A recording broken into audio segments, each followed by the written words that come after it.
झारखंड विधानसभा चुनाव से पहले पूर्व मुख्यमंत्री मधु कोड़ा को दिल्ली हाईकोर्ट से बड़ा झटका लगा है। तो कोर्ट ने सजा पर रोक लगाने की मांग कर दी है और उनकी सजा पर रोक लगाने वाली मांग की याचिका को खारिज कर दिया गया है।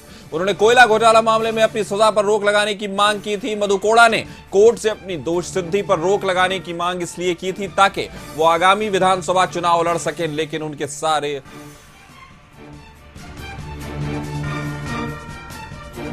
इस खबर पर ज्यादा जानकारी के साथ हमारे सहयोगी राहुल हमारे साथ जुड़ गए। राहुल, झारखंड की सियासत में ये एक बड़ा फैसला है, मधु कोड़ा की याचिका को दिल्ली हाई कोर्ट ने खारिज कर दिया, क्या कहेंगे आप? ओर से कोयला घोटाले में दोषी करार उनको निचली अदालत ने दिया है। 3 साल की सजा उन्हें सुनाई गई है। उनके साथ कई अन्य भी आरोपी हैं जिन्हें कोर्ट ने दोषी करार दिया था। हालांकि दिल्ली हाई कोर्ट में मधु कोड़ा की ओर से याचिका दायर कर निचली अदालत के फैसले को चुनौती दी गई थी और उसे रद्द करने की मांग की गई थी।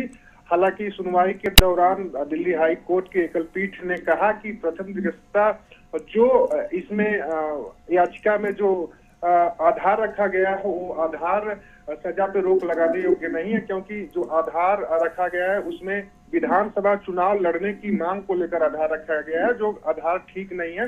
इसको कहते हुए कोर्ट ने उनकी याचिका को खारिज कर दिया है। हालांकि उम्मीद जताई जा रही है कि दिल्ली हाई कोर्ट में याचिका पे सुनवाई के बाद निचली अदालत के अगर फैसले पे रोक लग जाती है तो मधु कोड़ा जो पूर्व सीएम है वो चुनाव लड़ेंगे 2024 के विधानसभा चुनाव में। चक्रधरपुर से वो उम्मीदवार होंगे क्योंकि उनकी परंपरागत सीट चक्रधरपुर रही है। लेकिन अब उन्हें बड़ा झटका दिल्ली हाई कोर्ट से लगने के बाद हम कह सकते हैं कि दिल्ली हाई कोर्ट ने खारिज की सजा पर रोक लगाने की याचिका, यानी मधु कोड़ा को एक जबरदस्त झटका है और कह सकते हैं कि झारखंड की सियासत में जो आने वाली विधानसभा चुनाव को लेकर के मधु कोड़ा के लिए बड़ा फैसला। हमारे साथ जुड़ने के लिए राहुल आपका शुक्रिया। खबर पर नजर बनाएं।